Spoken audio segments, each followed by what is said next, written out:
The following podcast contains explicit language.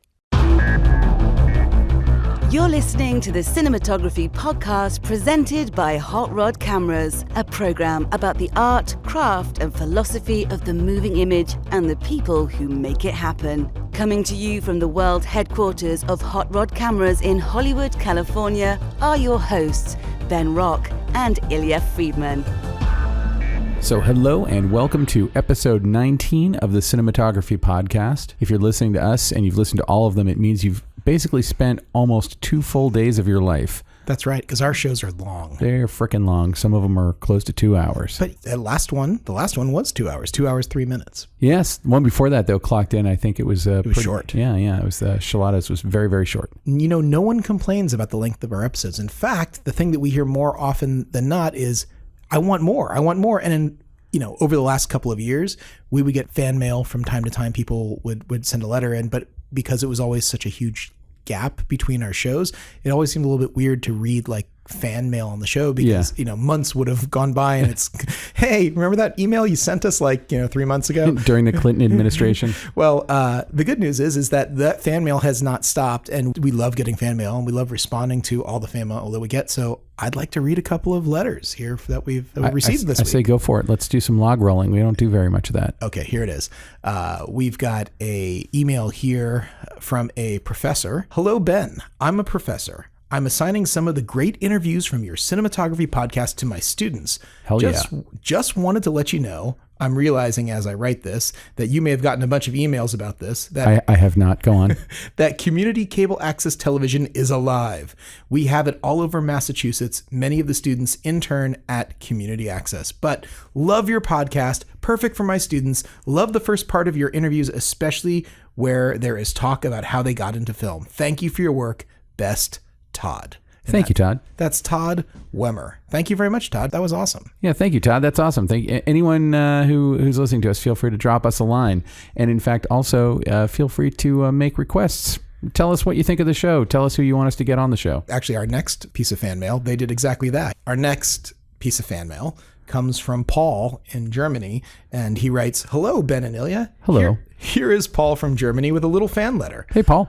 I just wanted to tell you, I think your podcast is really amazing. I listen to it all the time when I drive to work and back from it. I started with the Charles Pappert episode. Thank you, for I am a huge Key and Peele fan. Me too. Since that episode, I listen to almost every episode. Your questions are always great and well thought out. Even the stock questions bring amazing answers, so keep up the good work and don't stop. I am trying to become a DOP. I am really learning a lot from your podcast. It is very inspiring to listen to your guests. And since that last episode, I am also thinking about doing my podcast. You said at the end of the episode that people should think about creating a podcast, and I am currently thinking about interviewing German filmmakers and visual effects artists. I know it's a ripoff. Sorry, but maybe I can think of something new." And then he goes on to list a wish list of his future guests, including someone you mentioned in the last episode, Ellen Kuras. Totally would love to get Ellen Kuras. If anyone knows Ellen Kuras, please put her in touch with us. We're working on it. We're going to get to there. And then he lists a bunch of great German cinematographers, and he says, "Kindest regards, Paul." So, hey, Paul. Thank you, Paul. That was awesome. So awesome to get. Paul, you don't have to worry because although we did patent the idea of interviewing people, it is only patent pending.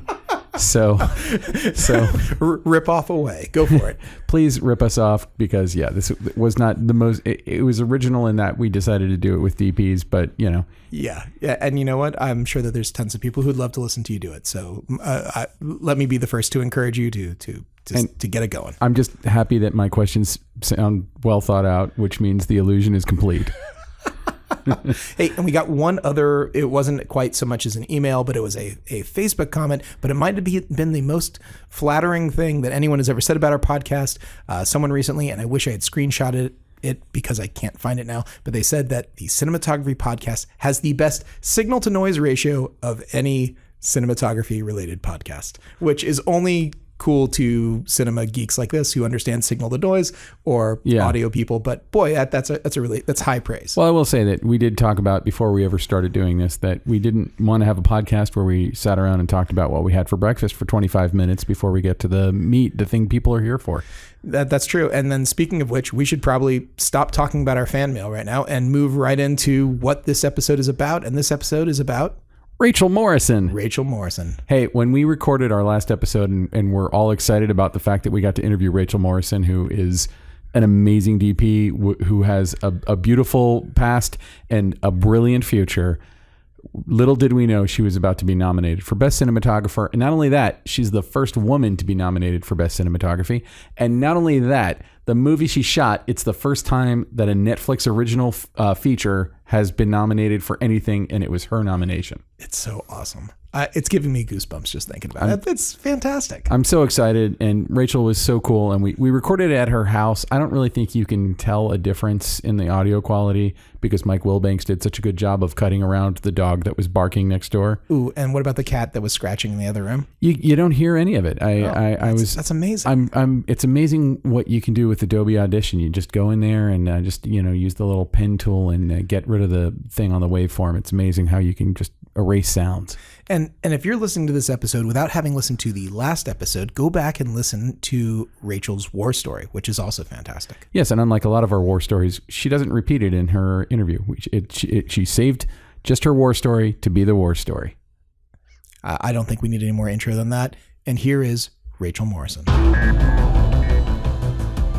The Cinematography Podcast Interview. Welcome, Rachel Morrison. Thank you for having you. us at your house. Oh, thanks for coming out. So let's start out. I have my one or two kind of stock questions that kind of get the ball rolling. And you can agree with even the premise of this or disagree with it. But I feel like when I'm talking to DPs, a lot of times they either start with an idea of lighting and how they're going to light a scene and then move in and find compositions within that, or they start with a sense of composition and then figure out how to light that. When you're reading a script, what do you see first? I think it depends on the movie for me. Like, with Mudbound, I definitely saw compositions first because I saw the photography that had sort of inspired me from, Farm Security Administration and all the WPA photography.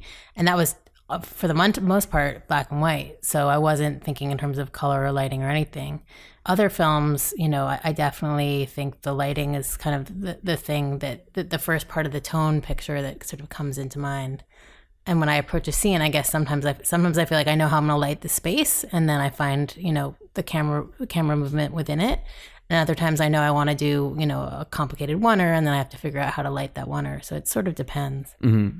And I think that question for me is also kind of designed to say, like, when someone hands you a script and you're reading the script, how do you start turning those words into pictures? What is your specific process for that? The first time, I think I actually try to just let the script wash over me and not get too particular with visuals. Certainly when I meet a director, I've sort of, my process has evolved, but it's very rare that I come to a first interview with like any kind of a lookbook or even visual references. I kind of want to hear what the director's take on the film is first, because ultimately, my job is to sort of translate their vision. I mean, I probably have at least a loose sense of something in my head. And if we were on, diametric, is that a word? Yes, diametrically opposed or something? Diametrically opposed kind of takes on how to visualize a film, then maybe we're not the best fit for each other. But, this is a subjective medium. It's definitely not the kind of thing where there's a right answer or wrong answer. So sometimes I like to sort of hear what and how much they have, in their head visually, and then I try to fill in all those gaps.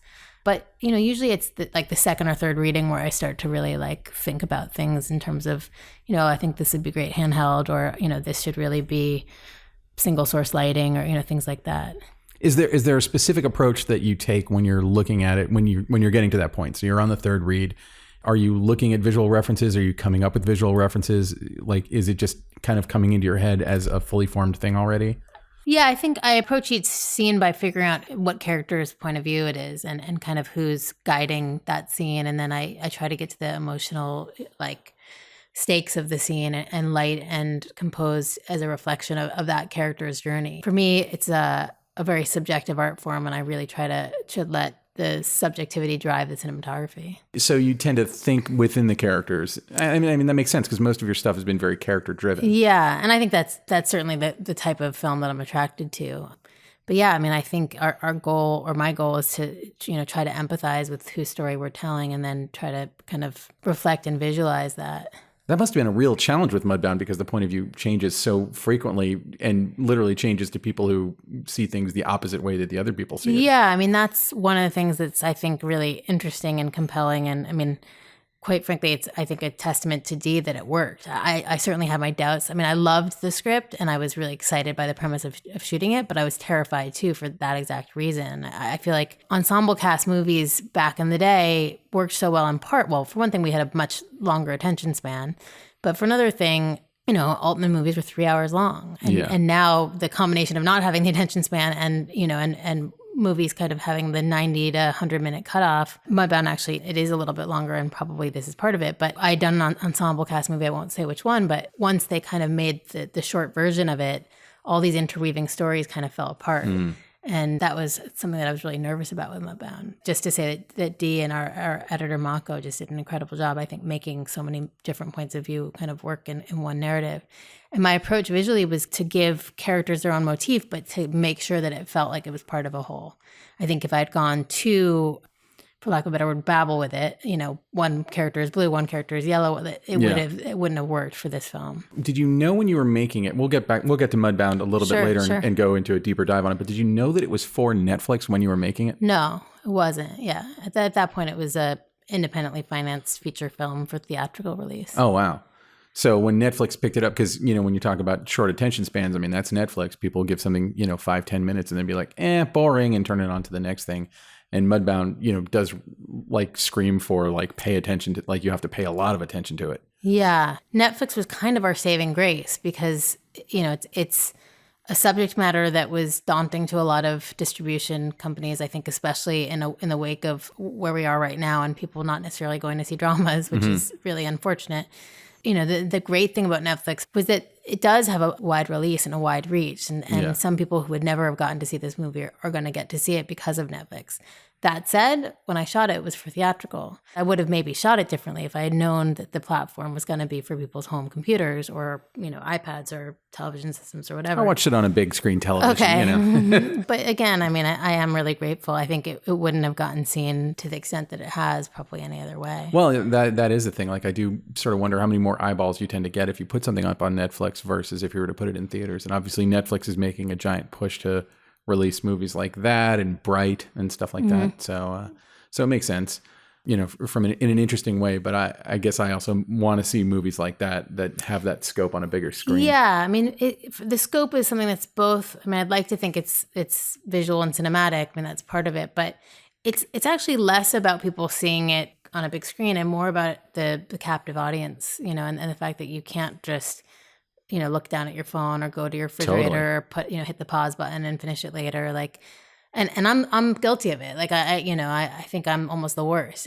I think about like, I mean, I actually loved both Dunkirk and Blade Runner. And what I loved about it was how, you know, the theatrical experience of them. And I don't know if I would have liked those movies as much if I tried to watch them at home. My wife and I saw Inside Llewyn Davis, the Coen Brothers movie. We watched it on an Academy screener and we were kind of like, this is kind of boring. And we didn't like it that much. And then we found ourselves like kind of obsessed with the music. And then like a week later, we went to see it in the theater and we're like, oh my God, this is devastating and beautiful and brilliant. Yeah. And it's just, you know, it can't compete with, like you're saying, you know, you're playing Words with Friends and looking away from the from the screen. And, you know, it's like you're not fixed in that. And I think a movie like Mudbound, let's just get into it and talk about Mudbound. Sure. That's fine. But a movie like Mudbound, it has so many moments that are kind of hard to watch, that are challenging and difficult. And when you're home watching it, you're right. You hit pause, you go make some, you know, you go make some mac and cheese, you leave the room, you know, whatever. You look away and it's too easy to look away. Yeah. You know, especially when you get to, I don't want to spoil the movie, but some of the stuff towards the end of that movie is just like outrageously, you know, it's challenging as an audience member. Yeah. And I think important to watch. So usually I go back and talk about like your education or whatever, but let's like start with Mudbound and work backwards a little bit. So talk a little bit about how Mudbound came to you, how you came to shoot Mudbound. I think Dee called me directly. We sort of knew each other. We were sort of mutual fans and ran in similar circles, but had never worked together. And she called me and said, I have this project that I think you'd be really good for. And I read it and I was just like, fuck yeah. I was a fan of hers starting as early as Pariah, but also the fact that she was able to take the short form Pariah and make a really, you know, I thought a really masterful feature version of that film. I know how challenging that is. Like I know how many people sort of try to take their shorts and adapt them to features and not succeed at that. So I had a lot of respect for Dee going into it. And then, a period film is a gift to a cinematographer. I'd always wanted to shoot a period film, and I'd done like a tiny Any Day Now set in the 70s, but it was so low budget that it was, it's one of those films that just outside of every wall was something contemporary. And so it sort of has this kind of smaller feeling because you're trying to get away from that. So it was a dream to shoot anything period, but this period in particular is something that I've always been really, really interested and compelled by. Like, I think the reason I got into photography ultimately as a career was the Farm Security Administration photographers. And this is sort of, it's, just after that era, but the South is so kind of a decade behind that it really is an extension of the same. So it was a period that I was really interested in. So back up. So what is it about that got you into cinematography in the first place? I just fell in love with like Dorothea Lange and Gordon Parks and Walker Evans and Arthur Rothstein and Ben Shahn and all of these, the WPA initiative, which was let's send photographers around the world to show each other how the other half lives. And that's how we're going to, expose. I've never even heard of that. Oh, really? Yeah. It was FDR, like 1920. It was right after the Depression. And basically, it was kind of this idea that like, let's help our neighbors, but also let's document the state of affairs. And it was because of, it's been a while, so I could be wrong here, but it was because of a lot of these exposés that they then put the National Highway, I don't know what the government agency is, but they were like, oh shit, we got to fix our roads. Oh shit, we got to have, a public Medicaid, Medicare, like all of these things kind of came out of seeing just how bad it was in Oklahoma or like, oh, wow. Yeah, it was really impressive. And the photography I just thought was, the famous ones, like, Migrant Mother, and I'm sure most of Walker Evans' portraits, but it was like that Dust Bowl kind of stuff. Yeah, it was really about just capturing this moment in time. And not glorifying things. It was about really documenting and not exploiting, not glorifying. Just this is how it is. That's really interesting. I'm going to look into that more after this. I was unaware that happened, and that's interesting too, just from an anthropological standpoint. When you see those pictures and you realize like those people, it's not that they don't know what a camera is or a photograph is, but they're not thinking about how to present themselves. Yeah, and what was cool too is like for the time, I think there was Bernice, I forget her last name, but it was like there were, let's say there were 12 kind of well-known FSA photographers. 3 were women, 1 or 2 were Black. Like it was also a really kind of diverse group of people behind the camera, which I thought was so cool. Clearly, we've gone the opposite direction since then. Yeah.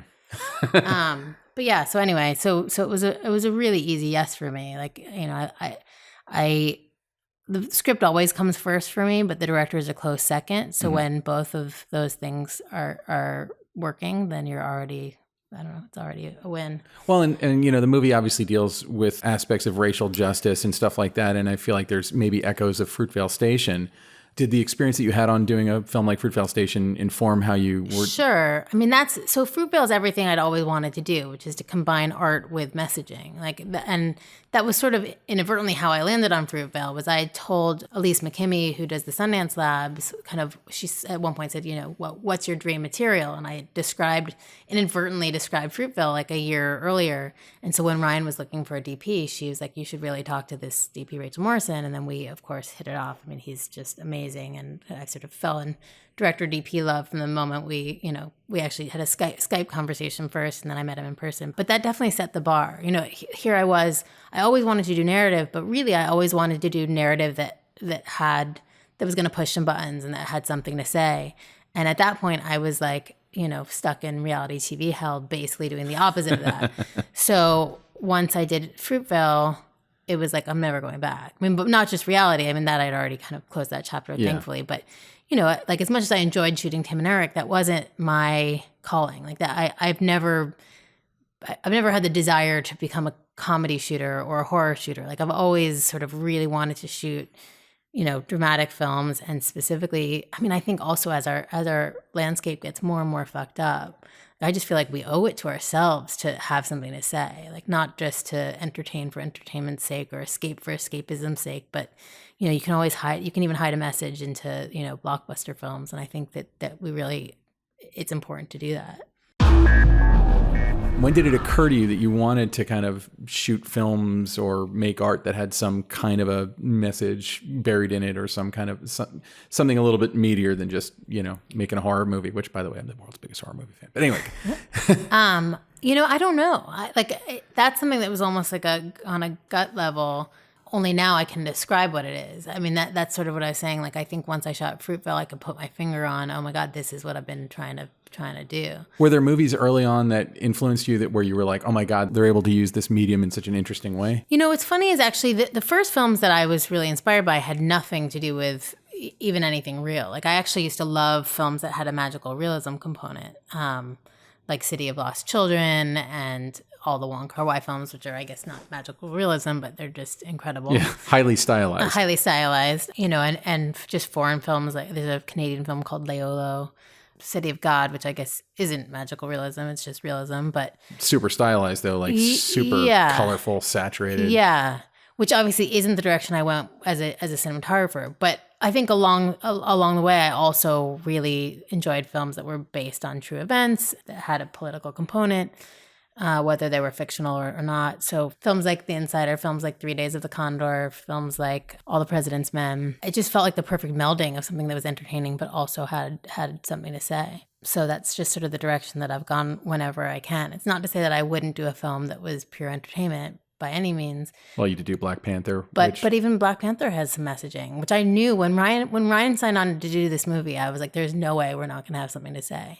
I'm so glad to hear you say that, because I keep seeing, and it's been going on for like 20 years, where somebody makes a splash as an interesting independent filmmaker, and the next thing you know, they're just making superhero movies for the rest of their lives. From Bryan Singer, I want the guy who made The Usual Suspects. I want to infuse it with something. Yeah, well, I think it's very much a Ryan Coogler movie. That's so great to hear. And it's cool because we get to reach a much wider platform because we are a superhero film, but I think it will challenge people to think about things. I mean, I would say even the protagonist has, some challenging ideas, and the antagonist does too, and it's good. It makes you think. So with Mudbound, when I was watching it, I just kept thinking, I'm sure that you guys were making it maybe a year or more ago, how timely it really is. Like, it's shocking how timely it is. Yeah, disturbing how timely it really is. We made it before Trump, so it felt timeless, but I think it's become fucking timely in a really depressing way. I mean, so yeah. Yeah, movies like Get Out too. It's like they obviously existed before that, but somehow like struck a nerve in watching it. I just kept thinking about that. So, what was the thinking? What can you walk us through any of the creative process that brought about Mudbound? I think that the biggest kind of overarching theme was the idea of the American dream versus the American reality, and sort of that being, on the one hand, the thing that separates us, and on the other hand, the thing that unifies us. Like, if you look at the Black family and the white family, they're both striving for the same thing, which is land ownership and money and success and security. But then the cards that they're dealt just by the color of their skin kind of puts them at complete, opposition from one another. And so that was one of the things I think we wanted to explore, the relationship between man and nature, our attempts to kind of overcome and tackle the elements, and ultimately that's not something that we can succeed at. Isolation versus unification. I mean, there are actually a lot of things. How does that start to manifest in the way that you're, I hate to be so nuts and bolts about it, but how do you translate that to, here, I'm going to use this lens, or I'm going to light it like this? So we started by sort of figuring out that the first, I don't know if it's the whole first act, but the beginning of the film, both families are kind of in good places with their lives. So we decided we would shoot, in a steady kind of fluid manner, dolly, Steadicam, no handheld, colorful, saturated. And then as they get to the farm, for the McCallans, their sort of world kind of starts to devolve. And just the McCallans' presence in the Jacksons family sort of forces that to devolve as well. And so we started to sort of drain the color out, and we started to introduce more handheld. And the nice thing about handheld, one of the things I really, really love about handheld, and why I shoot a good amount of it, is that you can attenuate it. Like, you can have, fluid is kind of just fluid, but with handheld, you could say, like, on a scale of 1 to 10, this scene's going to be a 2, and this scene's going to be a 6. And like, there's really, you can kind of mirror the stakes by how handheld you go. And do you tend to operate your own camera? I do whenever I can, yeah. I did on Mudbound. I mean, I basically have on almost everything. It's usually a battle with the union, but Really? Either there's an operator sitting on a truck getting paid, or I get permission to. And with the it's ironic, but the majors you're actually allowed to operate, but the majors is when you don't necessarily. Yeah. when you can afford all the operators in the world. But on Panther, I didn't. I think I recognize what a big undertaking it was, and just that. Probably I'd be better off, trying to multitask all the other a million things that had to be done on any given day. So I'll definitely ask you about that, because I always wonder about when you get to a movie of that size, how much of it is cinematography and how much of it is it's management. Well, we can definitely come back to that. But the other thing is my strength as an operator is in handheld. I think one of the things that's really amazing about camera operating is that it's so instinctual, and you're really responding to the performances in front of you, and it's like. I say that I try to shoot from my heart, but you're shooting from a combination of your heart and your gut. It's so instinct driven. So I find that sometimes, until you do find those operators that share your instincts and almost like, telekinesis, and they're operating from the same gut that you have. But there are other times where it's like a game of telephone, and by the time you kind of tell the operator what you're responding to, it's the moment's kind of missed. But what I was going to say is that, my strength is in handheld, but I'm no better at studio mode, and I'm probably a lot worse at wheels than all the great operators. So with something like Panther, I don't know how much of an asset I would actually even be. I think it's a film that's largely handheld where I would feel strongly about trying to operate. So when you talk about that, like, do you have any wisdom that you could impart to anybody about how you approach handheld, your do's and don'ts, or your checklist, or what it is that you what's going through your mind when you're looking at a scene and deciding kind of, the scale of 1 to 10? No, I think you just have to feel it. Mm-hmm. Certainly some of it's on the page, like, going into a scene that it's going to be between a 3 and a 5, but you really just, that's the kind of thing that you kind of can't plan for. The nice thing too about handheld is actors don't have to be so critical with marks, and you can kind of, like, if somebody gives a totally different performance, you can respond to that. Whereas sometimes when you're, on track, if the actor goes off in their own sort of mental space and they're not sort of playing by the same rules, you've nowhere to go with it. Whereas with handheld, it's like a dance. You can dance with them. But I don't know. It's like trying to tell somebody how to intuit, Yeah. That's kind of, I think operating is so much intuition. When you're talking about how in Mudbound you bled the saturation out, is that something that you did on set, or is that something that was mostly done in post? Not in post. It was done in a combination of production design and DIT on set. I think people have two different approaches for the post world in the DIT, digital space landscape that we tend to be in. And some people try to do as little in camera as possible, and kind of just, one lookup table, or even just Rec 709 and do it all downstream. Shoot it in post. And other people try to do as much as they can in camera, and that's me. In camera in conjunction with, with a DIT. And the reason for that for me is just, I find way more often than not that directors fall into Daly's love, and, whatever they're working with for 3 to 6 months or however long is kind of what the movie is going to look like. Like, getting a director to go a completely different direction in the final DI I've found is like pulling teeth, and so that's the main reason for me is just, I really feel like, it's also, I could sleep better at night too, knowing that it looks the way I want it to look, but it's because I know that that's how some iteration of that with a couple power windows is kind of what the final DI is going to be. Oh, that's good to hear. Yeah. So for this, we did, the first step of it was production design. David Bomba was amazing on Mudbound, and kind of just, we knew that when we got to the farm, we weren't going to have, yellow yellows or red reds. It was always going to be sort of a muted pastel-y version of those colors, faded version of those colors. And did you make lookbooks or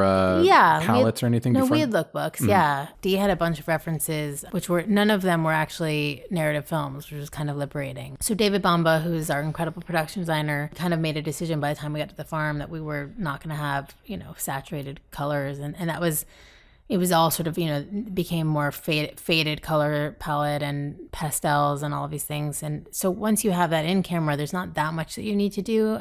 And I was really careful not to just sort of hit the DSAT button or hit the T stain, now it's a period film button in the DIT land. Like, I really wanted to find that balance where it felt like, I don't know, just it felt real and authentic and not stylized. And I think that a lot of period films have a tendency to sort of glorify the era that they're photographing. Yeah. It does feel so lived in every way. And that I know that goes to production design and wardrobe and everything, but it does, there's the sense of when you're making a period piece, sometimes it looks like, you pristine. Yeah. New clothes off the rack. Yeah. And this was definitely like above all else, I think we wanted it to feel authentic. Yeah, it was not about glorifying. If anything, it was about, the distressed version to be contrasted with what the idealized version would have been. I think we did as much as we could in camera in conjunction with, a little bit of, like, we did develop a lot that was, I think we introduced a little bit of blues into the blacks and,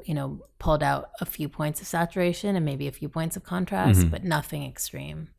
Was this before Black Panther, after Black Panther? What was the proximity of those two shoots to each other? Mudbound and Black Panther? Yeah. I went from Mudbound basically straight to Black Panther. Crazy.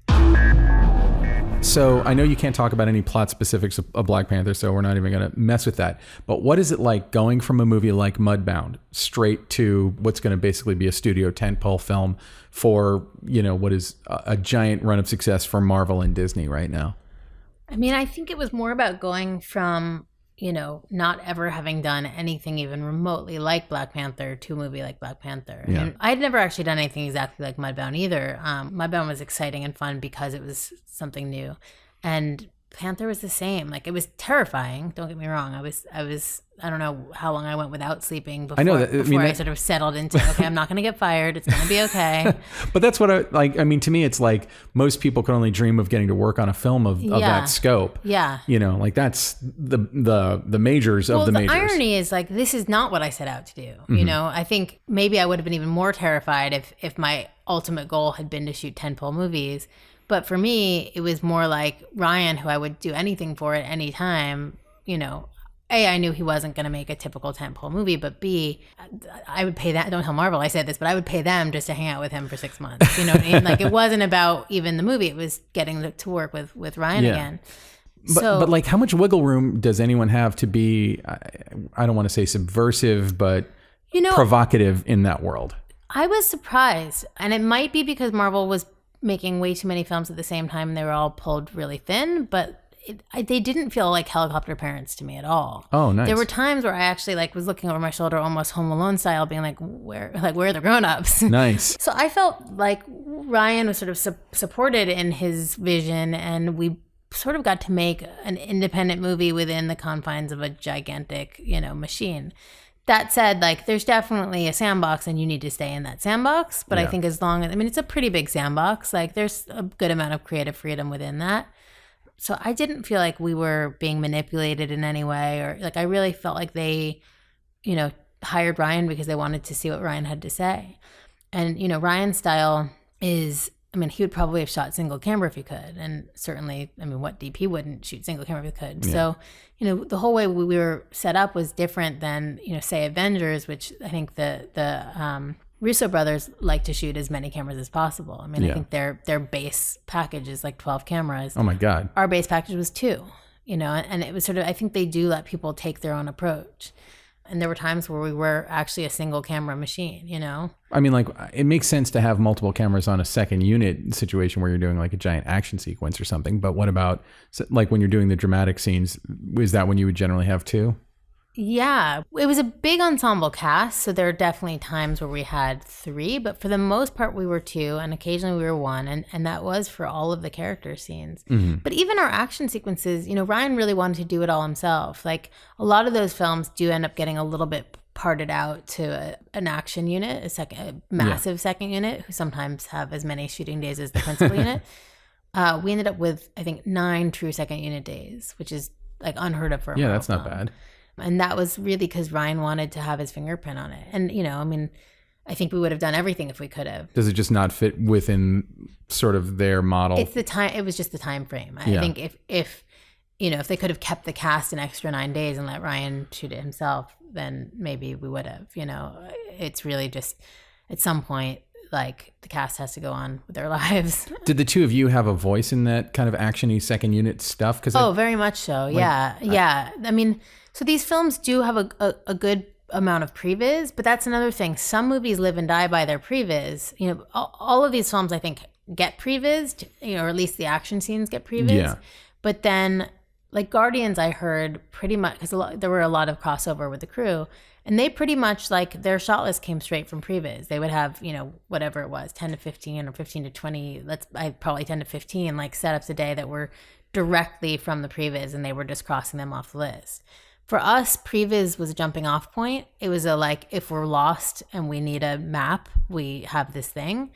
But we pretty much started each day like you would a narrative film. And, you know, Ryan would work with the actors and kind of block it. And then we'd figure out what adjustments we wanted to make to the lighting. And then we would shoot it. And it was not a ton of looking at previs, or kind of like our shot lists got a little bit more, you know, they were jumping off points too. Like it was a lot of kind of finding our way on the day, which I even felt supported in that, which I think is, you know, it's probably an unusual system for a Marvel film to kind of, you know, every day start fresh, but they were okay with it, you know, as long as we kind of got what we needed. Well, it's good to hear that they're kind of letting the creative teams go in and... That was my experience of it. I mean, you know, you might hear a different story from somebody else, but I was really pleasantly surprised by it. It's cool too. Well, and I don't know if Tony Liberatore will listen to this, but he was on our podcast and he did a bunch of your boards. I'm excited to see it, just to kind of see how it all comes together, because it is one of the more interesting characters in the Marvel universe. I mean, like you said that you would go work with Ryan Coogler on anything, right? Yeah. But, well, let's talk a little bit about that relationship, because you mentioned it earlier that you were kind of introduced by the Sundance Lab, correct? Well, by specifically Elise McKimmey, who runs the labs. I was actually, I tried to do the labs, and then they didn't really have a spot for me, and I never ended up doing them, but she sort of cataloged this, you know, my dream film. And then when Ryan was looking a year later or something, she reminded him of me or introduced him. And you worked on this with him, and you worked on Fruitvale Station with him. Have you worked on any other projects with him? No, that's it. I was supposed to do Creed with him, and, you know, the film kind of kept pushing, and this is like still traumatic to talk about, but literally, you know, he came to me and was like, okay, we have our dates. And I was like, fuck. And I just found out that I was pregnant, and basically their dates came in at January to March, and I was due February 28th. Oops. Yeah. So, you know, these are the kind of things, like we always sort of say there's no perfect timing for making babies, but like fucking hell, this could not have been any worse. Because I truly believe I could have shot the film pregnant. Like, there's no question about it. I knew I was going to have an easy pregnancy, and I did. I shot the whole time I was pregnant, and I probably could have shot right after I had the baby, but to give birth in the middle of a studio film when they already were going to be pushing back pretty hard on, you know, okay, are you sure that you're ready for this?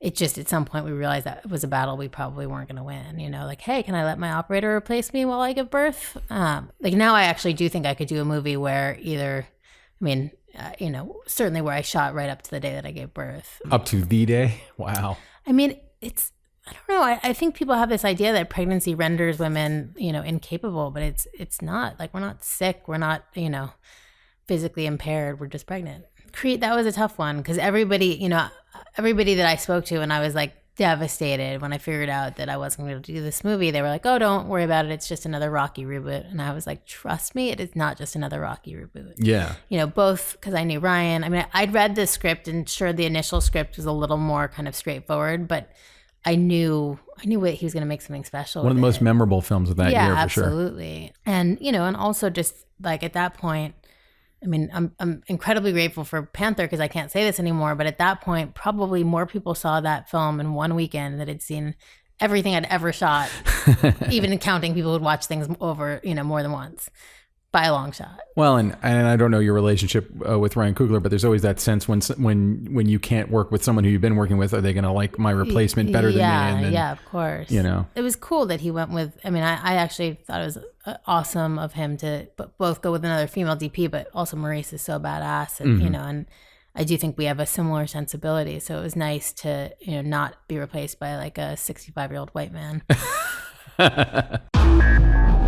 Is it worth talking about what it's like to be in a field dominated by 65-year-old white guys? I mean, I don't mind talking about it. Is it part of your story at all?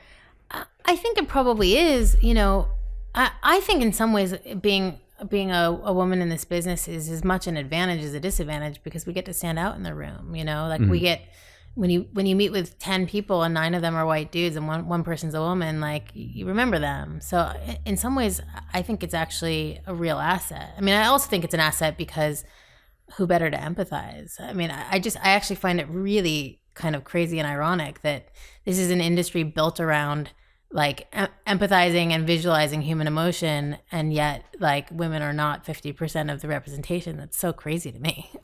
But I think that between the range of experiences that we have as mothers or as as women, and just I don't know, the ability to kind of visualize creatively, like I think it's a weird advantage. So it's kind of, I think it's surprising that there are not more women DPs out there, but yeah, I mean, I don't know if it's part of my story or not. Why do you think there are more women DPs out there? I can't answer that. Like, I don't get it. It doesn't make sense to me. Sure, we're in charge of departments that are predominantly men, but like, okay, so what? Yeah. Like that. I don't see any, there's nothing that makes sense for an explanation for that to me. Yeah. Other than just that's what people are used to. So if there's any, if I have any hesitation about talking about being a female DP, it's only because trying to get people to just think of us as DPs in the same way that like, doctors and teachers, like we stopped picturing, when you say teacher or doctor, you don't picture a man or a woman. And like, it'd be really nice to get to a point where when you say DP, you don't inherently think of gender. But that said, like it's an issue. Like I also don't think not recognizing that there's a problem is going to solve it. So kind of just have to acknowledge it and then figure out solutions for it. Yeah, I mean that's sort of why we haven't with the women that we've interviewed. I don't, unless they bring it up, I wouldn't talk about it. Because I don't think it's that big of an influence on my work. Like I like to think that the work is the work. Correct. But I do think there is something to be said for being an anomaly in this industry. I think it's kind of cool. Mm-hmm. That said, I would, as cool as it's been, all right, it's time. let's get 50-50 out there. But I just started noticing more women in the grip and electric department and more women especially in the camera department. And, I have, being a white guy, I've encountered, outrageous sexism because it's just assumed that I'm cool with it. And I, on one project, was getting ready to meet with a female DP, and the producer said to me, literally, this is a very working producer, said, I've never worked with a female DP who is any good. As if that was like, if you'd said, I've never worked with a Botswanan DP who is any good, it'd be like, well, maybe you got to find a better Botswanan DPs. Like, what are you saying? And I almost hired her out of spite. Just, we ended up going with a different person, and she's great, by the way.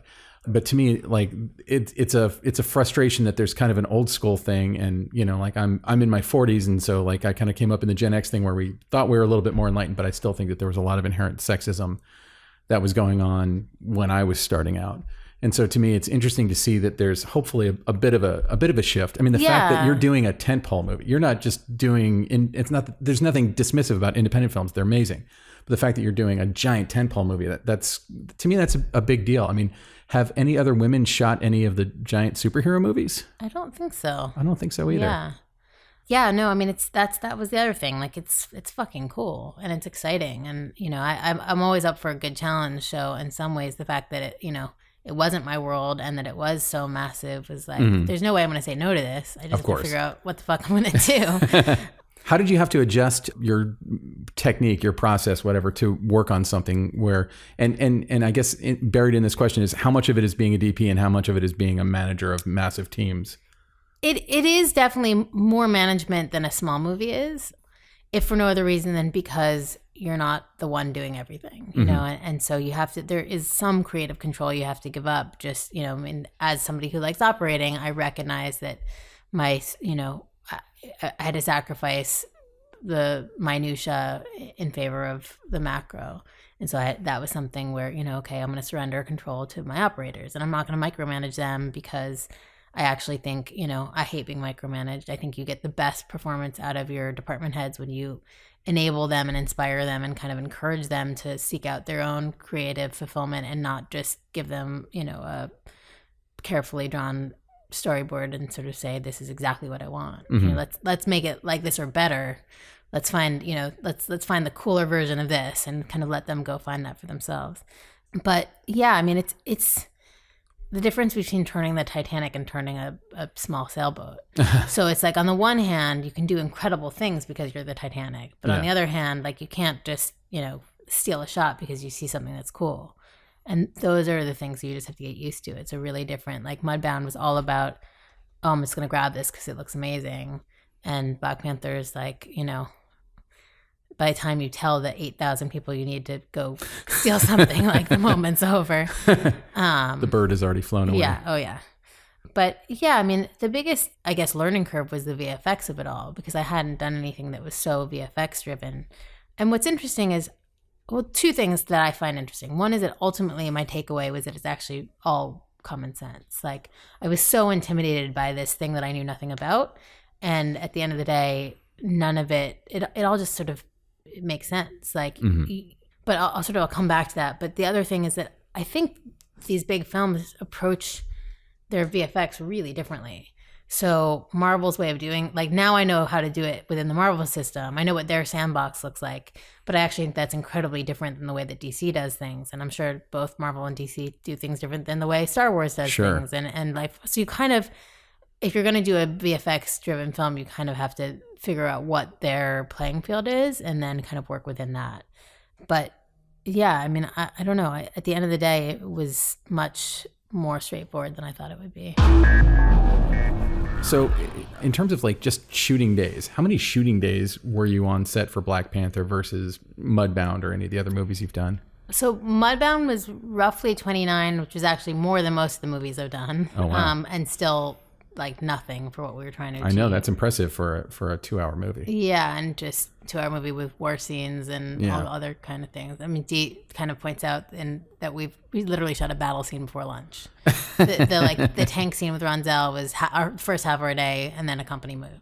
So it was pretty crazy, that schedule. And then Black Panther was, I think, 72 principal days, which is actually still not that much for these films. Yeah. Like, I think most of their films are closer to 100. Really? I don't quote me on this, but I don't know, if it ended up being 72 or 74, but it was in there, and most of them were in the upper 90s or lower hundreds. Were you guys ever given, like, notes or direction about how to make a movie of that scale fit into the Marvel Cinematic Universe? I mean, if Ryan was, I wasn't in those meetings. He knows that world, though. Like, he came from comic books and graphic novels, and he was a Marvel fan, so he didn't have to learn the language to play in their world. Whereas I had to, like, go home and watch a bunch of Marvel movies because I didn't know what the fuck I was getting into. I mean, I literally, like, I don't know if I think I saw what was the one that Matty Lubezki shot? He shot Iron Man. I think I saw Iron Man probably because Matty shot it, and I don't know if I'd ever seen another Marvel film. Oh, really? Or DC. Like, it was not my world. I've now seen, almost all of them, and I certainly went to go support Wonder Woman, but, like, I had to start by, I tried reading the Black Panther comics, and I literally had to call somebody up and be like, how do you read a comic? Like, it's not immediately intuitive. It isn't. Like, that was maybe the hardest part of the whole process, was learning how to read a comic book. But so that's how sort of out of my wheelhouse it was. Mm-hmm. And I think that's actually a lot of why Ryan wanted me to shoot it. He has a tendency to sort of like to surround himself with different voices and different experiences. And I think he probably liked the fact that I was coming from this completely different place, and that at the end of the day, I'm a character drama person, Well, I was going to ask you that. So, like, coming from character drama, and you've done some documentary work as well, like, what was it like moving to something that's, like, hyper stylized? And I mean, like, comic books are all about creating, like, these iconic images, and it's not that it goes against what you were doing with other stuff, but, like, what kind of an adjustment was that, or how did you put your spin on it? The thing about Panther is that it's still set in a world that we know. Like, I think I would have been completely lost trying to make a film like Thor. Mm-hmm. Anytime these movies sort of go into outer space, or people, start floating in thin air, they lose me as an audience member, but also, like, I wouldn't know how to approach it. And, this is a fictional African country, but it's still an African country. Like, we know what Africa looks like, give or take. A lot of it was actually inspired by real things. And by, our references were films like Planet Earth and Samsara. And, sure, we looked at, like, Dark Knight and some other big superhero movies, but there was a liberating component, which is like, oh, we can try some cool Dutch angles, and we can flip the camera around 360 and do these things that wouldn't really work in any other context. But, from a lighting standpoint, we weren't trying to be super stylized. It's colorful, but it's colorful because of the costumes and because of the sunlight in Africa. And, I definitely wanted it to be saturated and have a contrast and color that maybe not all of their films have. But it's not, I don't know, I think I still try to make the lighting make sense. Did you find yourself a lot like shooting on a green screen stage where you were going to have to comp it into some kind of realistic setting? And how do you go about lighting to make it feel real in those circumstances? So the first thing I did was, and thankfully with this full support of our VFX soup, is say, can we shoot on blue screen? The light, the bounce back off of blue makes some kind of sense. It could come from the sky. Like when you get kicked back off of green, there's just so much artifice to that. And I don't care how good the compositor is, like you feel it. It's hard to look at the monitor when you see green spill over everything. So we actually did the whole movie with blue screen instead of green screen, which I'm so grateful for. It's also just existing in a world of green for 72 days, you start to go like batshit crazy. One day, I'm praying for death. We didn't have a ton of that's sort of what I was saying about it. It's not a completely imagined universe. Mm-hmm. So we had some locations. We had, pretty big set builds. Our production designer, Hannah Beach, created worlds that then we would extend out. The windows would be blue, and certainly above, 10 feet or 12 feet would become set extensions. But we only had one or two sets that were largely CG environments where it really was like you're looking around and it's all blue. Did you have any say-so when they were creating CG environments or even just set extensions in how those were lit or how they were composited? Yeah, you have to, I think for these things to work, you really do. This is what I was saying about it being common sense, right? Like, you have to have really solid communication from the production design, dreaming up the environments through production and the lighting of these environments to post and kind of executing, these environments in the CG realm. And so you really all have to be on the same page. Like lighting from a source that's not going to exist in post would make no sense. You have to sort of know, okay, this is where the lights are going to be, or this is what's motivating, here's the sun, and I'm going to put a 10K in shot, but you're going to replace it with the sun later, or in the case of the vibranium mine, which I think there's probably pieces of in the trailer, we had these things called destabilizers, which were these, effectively they're giant lights, but they destabilize the vibranium so that it can be transported. Mm-hmm. And so those were the light sources. And I knew those were actually, there were, we built 4 of them and knew that there was going to be, 400 when we were done with them in post. But I knew what I was lighting from, what I was matching to or lighting from. And I think that's the only way it can work is when you sort of do have some say, and so sometimes whether it's communicating with the designer about like the fiction, okay, we're going to need this scene to be a lot of practical lighting. So let's figure out a way to incorporate it into the set. Or, that was new for me. Like Panther probably spent more money on fixtures. We had a whole fixtures department, mm-hmm. Which is basically, any kind of practicals and, LED technology, a lot of LED light ribbon incorporated into sets, but it's also, it's kind of all the practicals that you pull the guts out and then you put your own DMX systems in. And, I'm sure my fixtures budget was bigger than most of the movies that I've shot before. Like it's bananas. That's how different it is. And you do a lot more on a dimming console than I'd ever done before. It's almost like theater. It is almost like theater, and we call this industry painting with light, but like it's actually when you have everything wired into a console, you're looking at a monitor and you are a little bit of like painting on the day, Yeah. It's different. I had read that in 7 years, you'd had 8 films that you'd shot at Sundance. How formative was getting into Sundance and playing in front of those kinds of audience in Park City? Like, how formative was that? I know that your affiliation with Sundance is what brought you together with Ryan Coogler.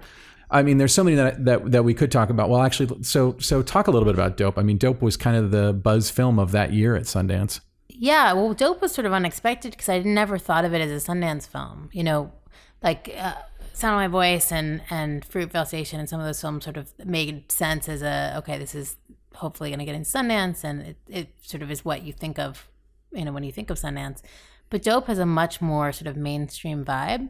So I remember when the producer called me, she was like, "You're not going to believe it. like, not only are we in Sundance, but we're in dramatic competition, which is, it was really cool just because it was so unexpected. And then, you know, with Dope, I didn't know what the audience was going to make of it, because I think of Sundance audiences as being, you know, a little bit less mainstream and looking for sort of more subversive material.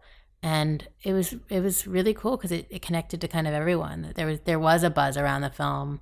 Well, it kind of connected to kind of a nostalgia we didn't even realize we had. It's like the first thing I ever saw that had a nostalgia for that world. Yeah.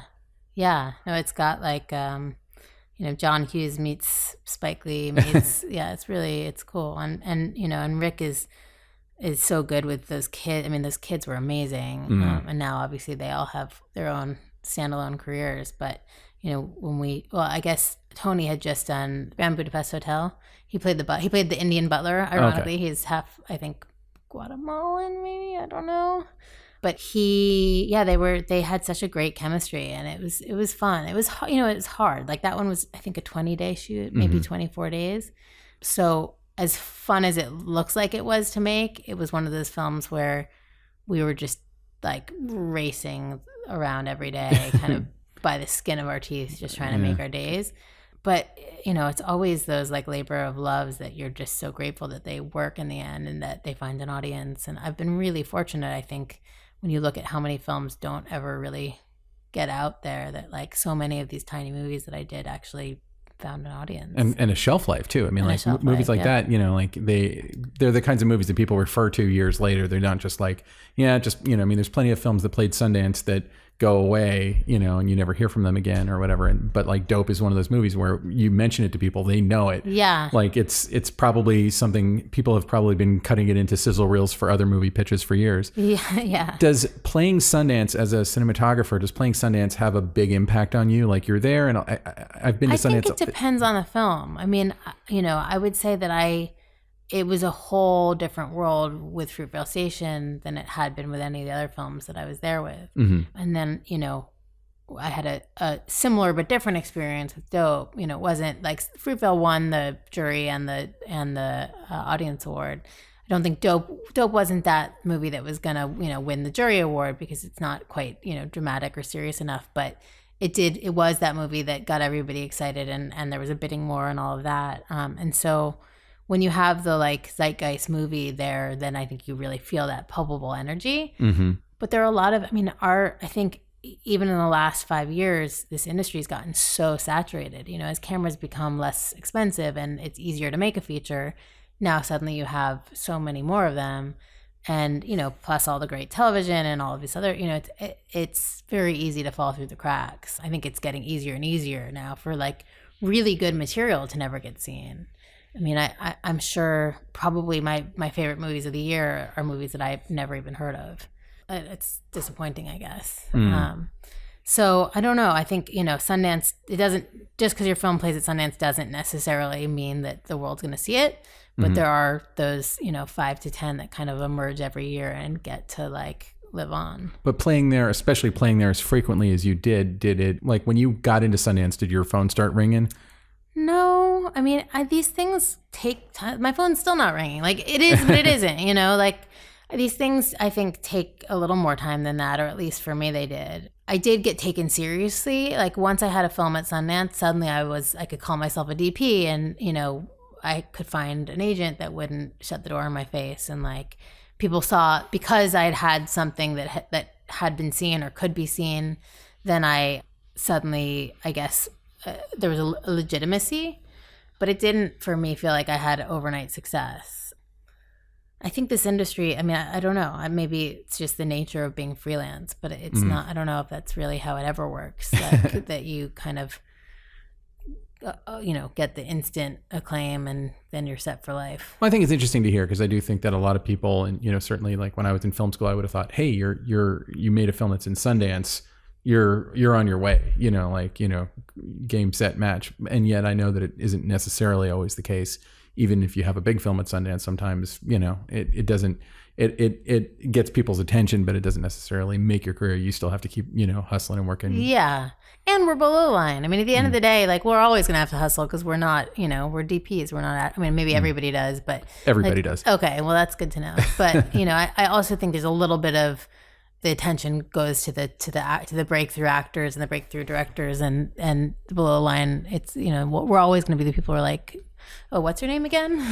You know, it doesn't matter how many films it had at Sundance. There are people who are still like, oh, nice to meet you. What have you done before? Yeah. Well, it's great that like Ryan Coogler, you know, kept you on the team and kept collaborating with you. Well, it's such a testament to him. I mean, that's something that I really think. I mean, I certainly wouldn't have been on Black Panther without Ryan. I mean, because he was doing it, but also just going to bat for me. And I think loyalty is so important in this business. It really is. Like, there is inherently a lot of pressure when, you know, a indie director gets a bigger movie to surround themselves with people who've done it 10 times before. So for somebody like Ryan to be like, no, you know what? I want my team to come up with me. Like, that's a real testament to him, because I've had the opposite happen as well a number of times where, you know, and I think we all have. I almost think it's to be expected a lot of times where somebody gets a big shot, and then the executives or whoever is giving them their next opportunity is going to say like, no, let's bring in the people we know. Like, let's bring in the people who've done it for us before. And then, you know, to me, it can be a benefit and a handicap to that filmmaker. But like Ryan Coogler's work from the beginning has always seemed so confident in the fact that you were behind the camera doing it. It makes sense to me that he would bring you along to do something like Black Panther. But also, like, I just personally can't imagine what it must be like to face the giant, monolith of a huge studio tentpole. Yeah, I mean, I think it was interesting that we were all facing it together. I mean, literally, because it was, his editor, his production designer, none of us had ever done a tentpole. Even our VFX soup, actually, he'd done tentpoles as second unit VFX soup, but it was his first lead credit. So we were all sort of finding our way together, which is, I think that's actually a testament to Marvel, that they let, 6 rookies attack the system. Well, not rookies, but 6. Yeah, I mean, tentpole rookies. Yeah. How different is it from making all the other movies that you've made?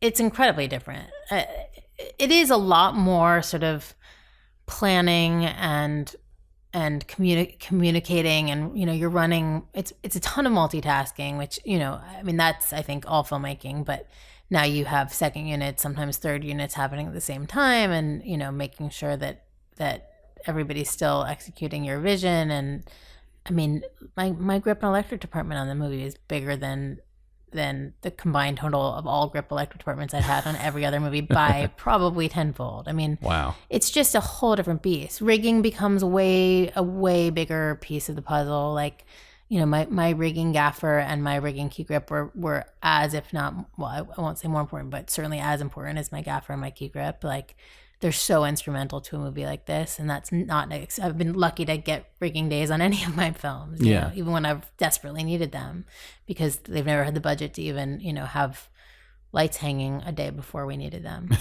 So that was a whole different, ball game for me. So are you looking now into the future? Are you looking to do more of the kind of big studio stuff? You're looking to do more Mudbound-y kind of stuff? Mudbound, sure. So, I mean, it's not that I would rule out a studio movie. Like, I would love to shoot a James Bond film, or, there's certain big movies that I think could be really cool. I don't know that and I wouldn't rule out another Marvel film. I just don't know that I would do it right away. Like, I think it was an awesome place to visit, but it's not where I want to call home. I'm not ready to put my flag down and sort of say this is it for me. Yeah. I still gravitate, I think, towards, sort of character-driven dramas. I'm realizing that I finally have arrived. My whole career I've been sort of chasing this target, and I feel like I finally landed 10 feet away from the target, and the target's ghosted. So I'm having to kind of reimagine. I mean, it's kind of sad for me. Like, I always wanted to shoot big dramas and big dramatic features specifically, and that doesn't really exist anymore. Like, $80 million dramas don't happen. They do on television. That's about they do on television, but as a DP, TV becomes repetitive. For me, like, a miniseries, great, but 14 episodes of the same looking show. Like, I got into this business because I love that we get to tell different looking, visually different stories, and every, 2 hours and 3 or 6 months, you can kind of change shapes. And so I never sort of, like, my personal vision for myself wasn't to do television just because you're sort of it's the same look. It's a consistent look. Most shows. Yeah. Maybe not something like, Black Mirror, or, there's some shows that try to kind of reinvent themselves with every episode. So I don't know what the future looks like anymore. Like I literally feel like I got to where I thought I was trying to go, and it doesn't exist anymore. So I'm sort of trying to reimagine it now. But I like trying things I haven't done before, and so there's no shortage of that. That's cool. I think that's a great place to leave it. So where can people find you online? You have Twitter, Instagram, your own website? Well, my Instagram is more of a babygram these days. It's not the most exciting cinematic. Well, I mean, I guess it's cinematic baby photography. But that's Morrison DP or R Morrison. One of those is Twitter and one of those is Instagram, and I don't know which is which. R Morrison, I think, is Instagram. Mm-hmm. Twitter, I basically don't do anything on. And then I have a website that hasn't been updated for a very long time, but if you want to see antiquated work, it's www.rachelmorrison.com. The Museum of Rachel Morrison. Yeah, exactly. Cinematography. Well, thank you so much for coming on. Cool. Thank you for having me. So, holy crap, that was Rachel Morrison. Rachel, you have to come on the show again. That was great. Yeah, you have to come back after you win the Oscar and let us hold it. So, Illya. Yeah.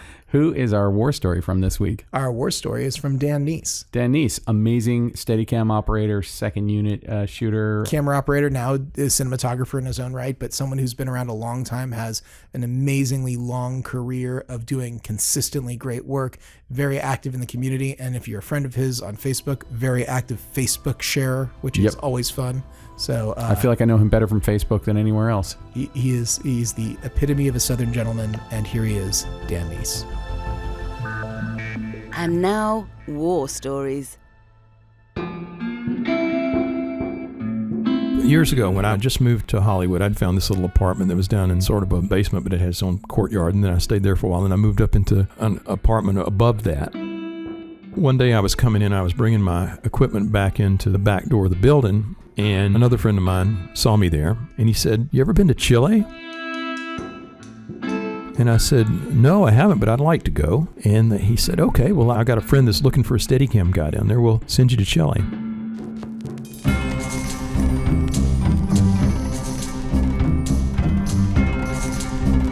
Well, I get a phone call, and I have several phone calls back and forth between this guy and Chile. So I'm going to go down there, and the night before I'm going to go, Pinochet's there, and they're having a sort of a coup go on. Pinochet's the dictator. I'm looking at the television, and I'm seeing things, explosions in Santiago, turmoil everywhere, and I'm supposed to get on a plane to go there the next morning.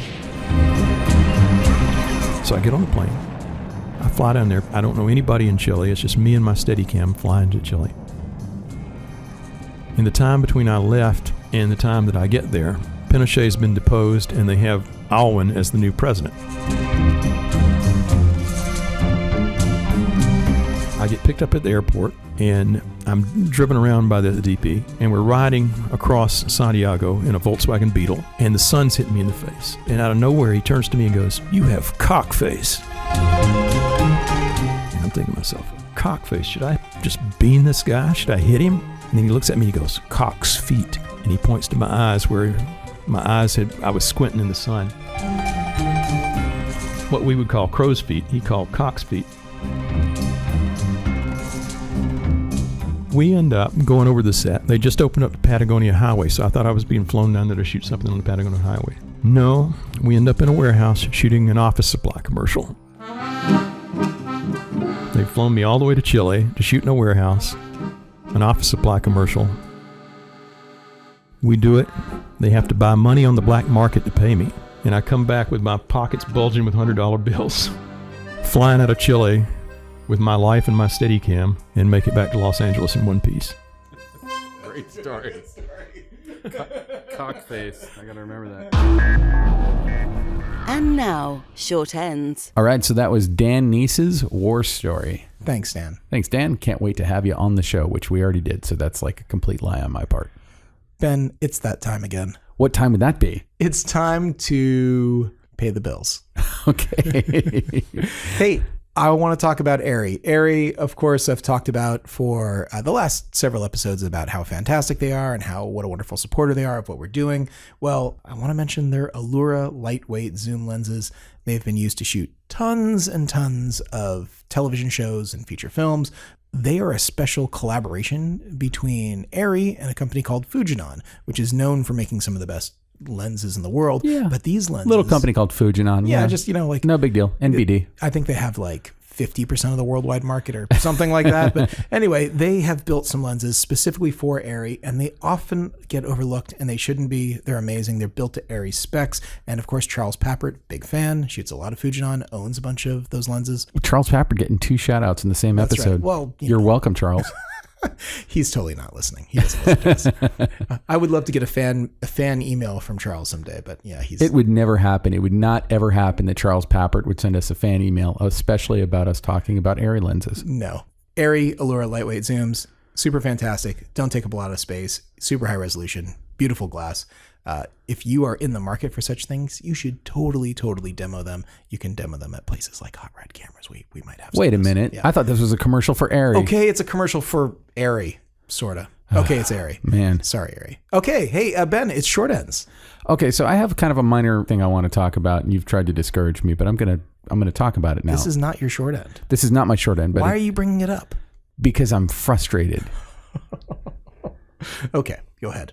So Kodak announced like 2 years ago announced that they were going to be releasing a brand new Super 8 camera. Wait, Kodak who? Sorry. Okay.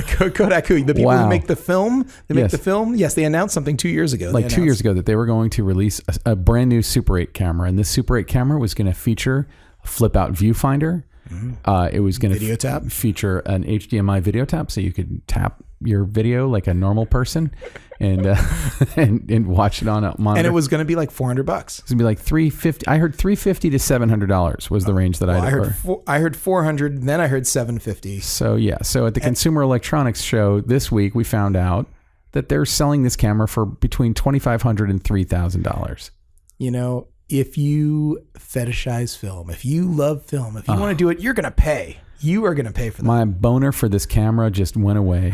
It just retracted up into my body cavity. It became an innie, huh? I could not be less interested. A $3,000. This reminds me of like 2-3 years ago. There was a company, I want to say it was in Scandinavia, that had a pin registered Super 8 camera for $5,000, and they, didn't last because no one's going to pay $5,000 for a Super 8 camera, and moreover, no one's going to pay $2,500 for a Super 8 camera. This Kodak, if anyone from Kodak is listening to me, it's like you're making a printer.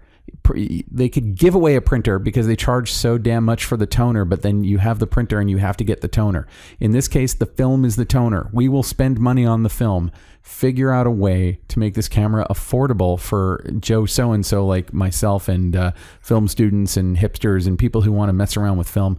If you figure out a way to make it affordable, you're going to have a great comeback for Super 8. If you're charging $3,500, $2,500 for this camera, people are going to say, I could go out and I could get a great DSLR and some lenses for that much money. Actually, I'll one up you here. If they actually do charge that amount, they'll not only go out and buy a great DSLR and maybe a lens, they'll go to their local thrift store or eBay and pick up a used Super 8 camera and still shoot the Super 8 and take advantage of their whole system, but they'll do it on a $25 camera or a $40 camera instead of the $2,500. It's true. For real, actually, I have like 5 pretty kick-ass Super 8 cameras that I've collected over the years that all work. Yep, I've got one sitting in my garage right now. It just frustrates me because the new Super 8 camera sounded great, and then it's like it comes out and it is, as I like, this is a pejorative for me, priced to rent. That's my code for you're charging too much for your camera. You know what, Ben, I'm going to do my short end now because I can actually see that you've turned red and you're almost hyperventilating. I am. Talking about this. I know. I'm going to go get a paper bag and breathe into it for a few minutes. Take like 5 minutes I and just talk want about Super 8 to be back.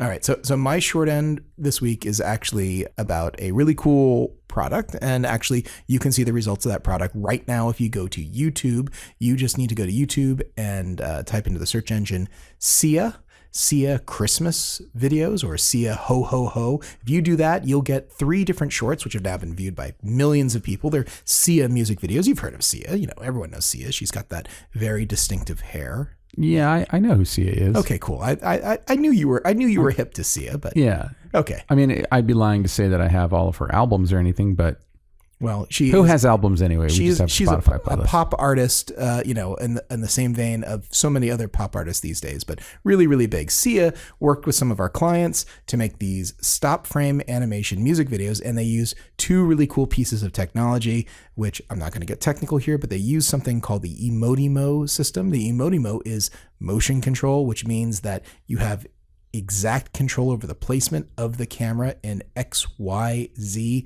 and also maybe Q space, a different axis. You get 4 axes that you get to play with. There's a new dimension. Are these people making films in the 4th dimension? It's not that kind of thing, Ben. It's you get 4 axes. You get the stressing ability. out. Okay, it's a whole new dimension I need to think about. Here's the thing, though. You can control where you put the camera, what the camera does, and you can do it for animation. And a lot of animated projects work this way. They work with these sort of tools, but Emotimo is frame accurate and really inexpensive, and they shot with Nikon cameras and lenses and Dragon Frame software, which is also incredibly affordable, and the results are awesome. So if you are into stop frame animation, as I am, you might really enjoy watching these videos, which are free, and you can watch them right now. Well, and I'm a big fan of stop motion animation, and I would even say, like, a lot of people of my generation, like when I went to film school, everyone was like, Star Wars, the movie that got them into it.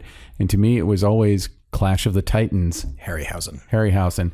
I was obsessed with Harryhausen, and probably the geekiest moment of my entire life was I actually met him twice, but meeting Ray Harryhausen, Alicia said that I turned into a different person. Yeah, I've seen the photo of you. You don't look like you're in your right mind while that's going on. And she did tell me the same story that you don't get starstruck. I've seen you around, around people who you weren't there when I met Spielberg. No, I wasn't there for that. Yeah. So, but you were starstruck for Spielberg and you were starstruck for Harryhausen. So there you go. You're top 2. I think those two are pretty fair to be starstruck about. All right. So, Ben, what is your short end this week? I swear I'm not on the payroll of this company, but there's a company called Hollywood Camera Work, and you can find them at hollywoodcamerawork.com. You've talked about them before. Yes, because they make the thing I use for every project I ever direct. It's called Shot Designer, and it's just a super quick, efficient, stupid easy. You could figure it out without looking at a single tutorial kind of thing to make overheads very quickly, to sort of figure out where you absolutely need to block your actors and where you suspect your camera angles are going to be. And if nothing else, it's usually like my first draft of every scene is done on my desktop computer, because they make it for the desktop and the iPad and the iPhone and whatnot. The first time I do it is always on that, and it really helps me get my head around what I have to get when I go into that scene. So whenever they come out with a new product, I find it interesting. And they have come out with a new product that is a screenwriting software called Causality. And Causality it's not Final Draft. It's not fade in. It has that functionality in it, so you can write your script in it. But the idea of Causality is that it's designed to help you do kind of the note card, the outlining process. And it's designed to make it so that you can easily rearrange note cards even after you've started writing the script, and it rearranges the pieces of the script as you rearrange the note cards. Ooh. Yeah, it basically builds a timeline. It's not like one of those programs like Dramatica. Well, I shouldn't say. It's not doing the job for you.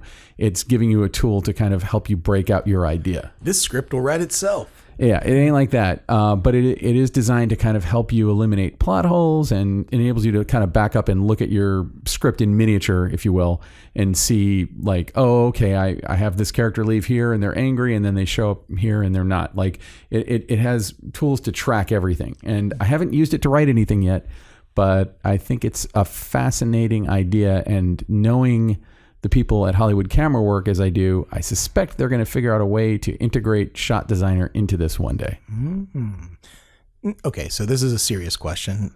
Is one of the tools the happy ending tool? Can you just select that tool and then boom, happy ending? Of all people, Illya, you should know that that's illegal in California. Why should I know that? All right. Of all people. No, I don't believe that it has. It's not writing your story for you. It's just giving you a palette on which to outline everything. Is it an app? Is it software? It is software. And you Okay. can download a free version of it and use it just to do the outline. And then they're trying to be like Adobe and a lot of other people and create a subscription model, or you can buy it outright. And the outright price, I'd say, is a little high. It's like $280 or something like that. And that's more expensive than Final Draft. And Final Draft is completely overpriced. Like, you can get Fade In, which a lot of people are moving from Final Draft to Fade In now. And Fade In, I think, is $80. And Final Draft is from a world when you would spend $250 on a fancy pants word processor. Causality is not a fancy pants word processor. It's sort of an all-in-one screenwriting ideating tool. So it seems interesting. I have downloaded it. I've messed around with it. It seems interesting. If any of our listeners check it out, I'd love to hear your thoughts. Yeah, absolutely. In fact, we should take a moment right now just to remind our listeners of the things that they can do for us. If you like this, just like the fan mail, thank you for that fan mail, by the way. Please subscribe. You can like us on Facebook. We have under 1,000 likes on Facebook. I'd love to get 1,000 likes. That would be amazing. So I think we're at 940 something. We don't spam anybody. It's just Illya and me doing all this stuff. Yeah, that's true. Well, we have never sent an email to anyone in a spammy sort of way. Yes, correct. But anyway, please subscribe to our show. Tell your friends. Write a review. We have fantastic reviews. We have all these great reviews, but we could use some fresh ones if you are feeling inspired. If you liked listening to the show, give us a shout out. Yes, do all of those things. So, Illya, where can people find you online? Yeah, they can find me over here at hotrodcameras.com, just like the British lady says. Anyone can find me at benrockonline.com, and also I'm Neptune Salad on Twitter and on Facebook and wherever the hell else you want to find me. On Facebook, we are Cinepod, CINEPOD, which is pretty handy. Facebook.com/Cinepod. You'll find us. So, and as always, we want to thank Mike Willbanks for actually doing a Herculean effort in turning the Rachel Morrison interview around in record time. Mike.